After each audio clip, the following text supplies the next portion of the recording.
Hello दोस्तों, कैसे हो आप लोग। Welcome back to my channel Maroof exam crack. अभी तक आप लोगों ने अगर मेरे इस चैनल को सब्सक्राइब नहीं किया, जल्दी से जाइए सब्सक्राइब कीजिए, बिकॉज आप लोगों का सब्सक्राइब करना ही हमारे लिए प्रोत्साहित होने का एक जरिया होता है, जिससे हम मोटिवेटेड होते हैं और ऐसे ही वीडियोस आपके लिए लाते हैं। तो इससे होता है क्या कि हम प्रोत्साहित होते हैं कि आप लोगों के लिए ऐसी वीडियो और भी बना के लाएं। तो आज का हमें पता है कि अब और कुछ कुछ ही समय रह गए हैं सीटेट 2025 का एग्जामिनेशन, जो हमें पता है कि फेब में होने वाला है। कब होने वाला है? फेब में होने वाला है। तो हम क्या करेंगे कि हम लोग कोशिश करेंगे जितना हो सके उतना प्रिपरेशन का, ताकि हमें एग्जाम में अच्छे से अच्छे नंबर हम ला पाए। तो आज का टॉपिक जो है वो काफ़ी डिमांडेबल टॉपिक होता है, क्योंकि सबको पता है लैंग्वेज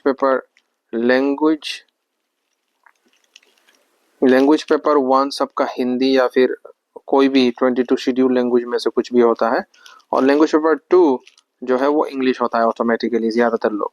तो काफियों का सवाल था कि सर आप प्लीज़ इंग्लिश पेडागोजी का कुछ और साथ में पेडागोजी के कुछ क्वेश्चन लाए।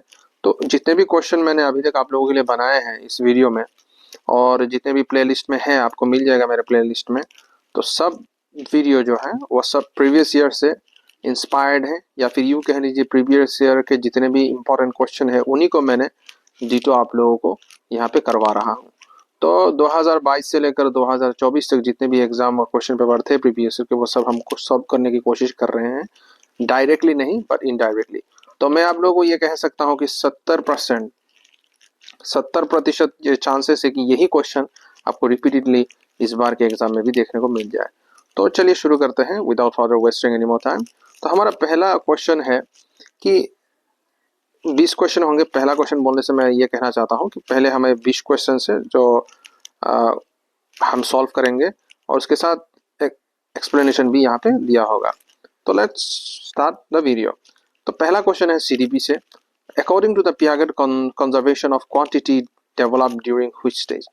पियागेट साहब ने क्या कहा था कि क्वांटिटी जो है वो डेवलप कौन से स्टेज में होता है बच्चों में, ठीक है।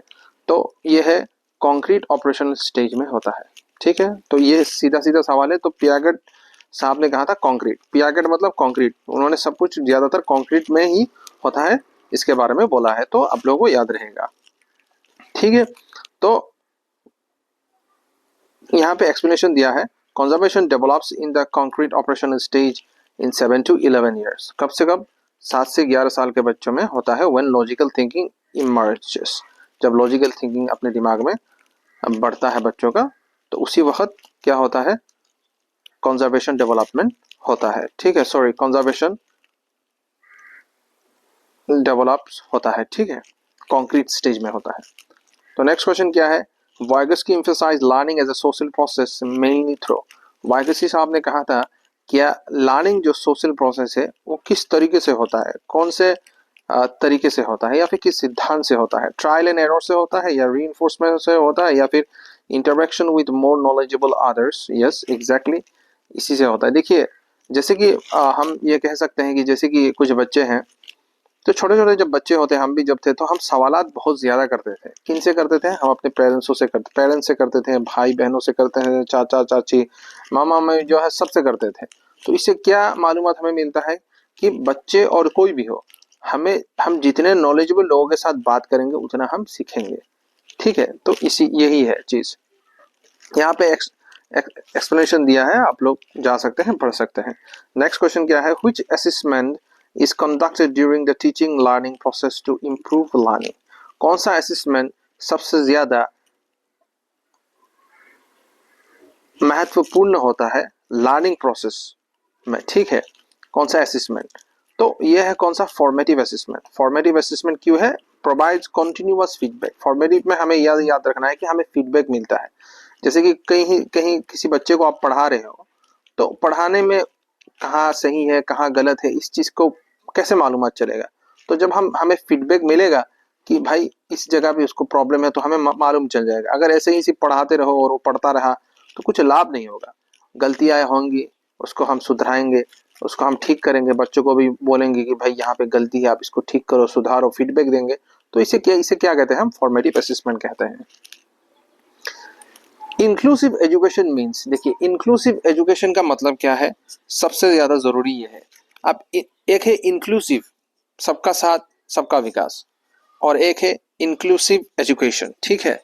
तो इंक्लूसिव एजुकेशन का मतलब है education all children together irrespective of differences, कि हर बच्चों को एक साथ पढ़ाना, कोई भी डिस्क्रिमिनेशन के बगैर, ठीक है। इसी को कहते हैं इंक्लूसिव एजुकेशन, सबका साथ सबका विकास। Which factor most strongly influences child development? कौन सा फैक्टर सबसे ज्यादा चाइल्ड डेवलपमेंट को प्रभावित करता है? Only heredity, only environment. देखिए ओनली जब भी आए, ओनली ओनली ओनली जब भी आए तो इसे नेगेटिव कहा जाता है ऐसे एमसीक्यू टाइप क्वेश्चन में। जैसे कि यूपीएससी में इस टोटली, देखिए आजकल के जितने भी एग्जाम है, टू बी ऑनेस्ट हम लोग आगे बढ़ेंगे, सब यूपीएससी पैटर्न में होते हैं, ठीक है। मैक्सिमम 70 to 80% जितने भी एग्जाम होते हैं गवर्नमेंट, चाहे स्टेट लेवल का हो चाहे सेंट्रल का हो, सब यूपीएससी पैटर्न ही फॉलो करते हैं। तो जब भी आप देखें ऐसे क्वेश्चन जैसे कि ओनली, ऑल ऑफ देम, तो ये 80% चांसेस है कि ये स्टेटमेंट गलत होगा, ठीक है। तो ओनली हेरिडिटी नहीं होगा, ठीक है। ओनली एनवायरमेंट गलत है स्टेटमेंट। तो interaction of the heredity and environment, दोनों की जरूरत संगत जरूरी है किसी भी इन्फ्लुएंस करने की बच्चों के डेवलपमेंट में, ठीक है। तो हेरिडिटी एनवायरमेंट, ठीक है, हेरिडिटी भी जरूरी है और एनवायरमेंट भी जरूरी होता है। ए learner centred classroom primarily focus on, देखिए लर्नर सेंटर क्लासरूम किस चीज में फोकस करता है ज्यादातर? लर्नर्स नीड एंड एक्सपीरियंसेस सबसे ज्यादा फोकस करता है उनकी नीड्स, उनकी जरूरत और उनकी एक्सपीरियंस क्या है, ठीक है। Adopt instruction to student needs, ठीक है। Which strategy best support constructive learning, कौन सा स्ट्रेटेजी सबसे महत्वपूर्ण है कंस्ट्रक्टिव लर्निंग में, ठीक है। तो क्या होगा, प्रॉब्लम सॉल्विंग एक्टिविटीज जो है वो सबसे ज्यादा महत्वपूर्ण होता है कंस्ट्रक्टिव लर्निंग में। कंस्ट्रक्टिव लर्निंग का मतलब ये है कि प्राथमिकता सिखाना, प्राथमिक से सिखाना। जैसे कि किसी को हम पढ़ा रहे हैं ABCDEFG, ठीक है, उसको हम अल्फाबेट सिखा रहे हैं। कंस्ट्रक्टिव लर्निंग में क्या करेंगे हम कि उसको शब्दों को जोड़ना सिखाएंगे। मैं उदाहरण दे रहा हूं, जैसे कि APPLE क्या होगा, एप्पल, ठीक है। हम उसको सिखा रहे हैं, कंस्ट्रक्टिव कर रहे हैं। ऐसे करके दूसरा स्टेज क्या होगा, रीडिंग पढ़ाना, ठीक है, फिर डिक्टेट करना, फिर लिखना। तो कंस्ट्रक्टिव लर्निंग जो है वो कैसे होगा, प्रॉब्लम सॉल्विंग एक्टिविटीज ही होगा। प्रॉब्लम सॉल्विंग क्या है, जैसे कि किसी भी बच्चे को देखिए, अगर उसको आपने ए लिख के दिया, बीच में 2 डैश दिया, उसके बाद आपने डी दे दिया, तो उसको थिंकिंग में आएगा अच्छा इसमें डैश 2 है, तो बीच में क्या बैठेगा, या फिर ए बी बैठेगा या फिर सी। तो ऑटोमेटिकली जो प्रॉब्लम सॉल्विंग है वो उसको स्ट्रांग बनाएगा और उसको सिखाते जाएगा। तो ये जरूरी होता है। Hope you really understand. अब dyslexia associated mainly with difficulty in, देखिए डिसलेक्सिया के बारे में, डिसलेक्सिया हो गया, डिस्ग्राफिया हो गया, डिसकैलकुलिया हो गया, ये सब हमने ऑलरेडी प्रीवियस क्लासेस में बहुत सारे क्वेश्चन किए हैं, उनके बारे में हम लोगों ने ऑलरेडी सीखा हुआ है। तो प्लीज आप मेरे उन वीडियो को देखिए, आप लोगों को मालूम चल जाएगा। अब dyslexia is associated mainly with difficulty इन, किस चीज से डिफिकल्ट डिसलेक्सिया रिलेटेड है, कौन से मतलब कि प्रॉब्लम से रिलेटेड है, तो रीडिंग एंड स्पेलिंग से रिलेटेड होता है डिसलेक्सिया, ठीक है। Reading accuracy, fluency and spelling. Next question क्या है, which of the following is an characteristics of emotionally healthy children, कौन सा कैरेक्टरिस्टिक्स बताता है कि बच्चा जो है इमोशनली हेल्दी है, ठीक है। Positive self concept, positive self concept अगर किसी के बच्चे में है तो हमें यह मालूमात हो जाएगा कि बच्चा हेल्दी है दिमाग से, इमोशनली, ठीक है। उसके अंदर कॉन्फिडेंस है, उसके अंदर पॉजिटिवनेस है, इससे हमें मालूमात चलता है। नेक्स्ट क्वेश्चन क्या है, the main purpose of education according to child centred philosophy is to, देखिए एजुकेशन का प्राथमिकता क्या है, अगर चाइल्ड सेंटर फिलोसफी से अगर हम उसे रिलेटेड करें तो क्या हो सकता है, facilitate holistic development. Obviously education का काम ही तो है बच्चे को होलिस्टिक ओवरऑल डेवलपमेंट करना, खाली ऐसा नहीं कि बुक पढ़ाना, चैप्टर सिखाना, क्वेश्चन आंसर देना, नहीं, उसको समाज के साथ जोड़ना, बुक के जरिए जोड़ो या फिर खुद ले जाके जोड़ो, उसको सिखाओ कि एक इकोसिस्टम है जहाँ पे उसको सर्वाइव करना है, समाज के साथ किस तरीके से व्यवहार करना है, कहाँ जाना है, किससे किस तरीके से बात करना है, ये सब माता पिता तो सिखाएंगे, साथ में स्कूल भी प्राइमरी सोर्स होता है बच्चों के लिए जहाँ से वो हर चीज को सीख पाते हैं पढ़ने के अलावा। तो फैसिलिटेट होलिस्टिक डेवलपमेंट, हर तरीके का डेवलपमेंट स्कूल प्रोवाइड करता है। ठीक है, मतलब कि चाइल्ड सेंटर्ड फिलोसफी को हम रिलेट कर सकते हैं एजुकेशन के तहत। अब जो 11 से 20 के तहत क्वेश्चन है वो सारे इंग्लिश के हैं। ठीक है, चूज द करेक्ट सेंटेंस, इसमें से कहा कौन सा करेक्ट सेंटेंस है इसको चूज कीजिए। देखिए, she don't like milk, she doesn't like milk, she doesn't like milk, she don't like milk. ठीक है, तो इसमें क्या होगा answer, she doesn't like milk. क्यों होगा, बिकॉज थर्ड पर्सन सिंगुलर क्या है, यहाँ पे दिया एक्सप्लेनेशन, थर्ड पर्सन सिंगुलर है, टेक्स डजंट प्लस बेस है और प्लस वर्ब है। ठीक है, देखिए इंग्लिश का एक महत्वपूर्ण चीज यह है कि जो बच्चे इंग्लिश में अच्छी तरीके से कम्युनिकेट कर पाते हैं, ठीक है, या फिर बोल पाते हैं या फिर लिख पाते हैं, उनके लिए English grammar is not you know that much tough, to be honest, because English is all about, if you're really gonna take this language as your one mother tongue, and if you really treat it as your one language, then there will be no kind of problem in relation to the grammar in English, to be honest, all right. So hope you really understand what I'm trying to say, because अगर आपकी English अच्छी है, बोलना आप सकते हो, आप communicate अच्छे करते हो इंग्लिश के साथ, तो grammar is nothing for you to be worried about in examination. All right, so hope you really understand what I'm saying it. So next question, choose the synonym of abundant. देखिए abundant का मतलब होता है ज्यादा, synonym का मतलब है क्या, similar type of word हमें choose करना है। तो abundant का similar क्या होगा, plentiful, obviously क्या होगा, plentiful, ज्यादा।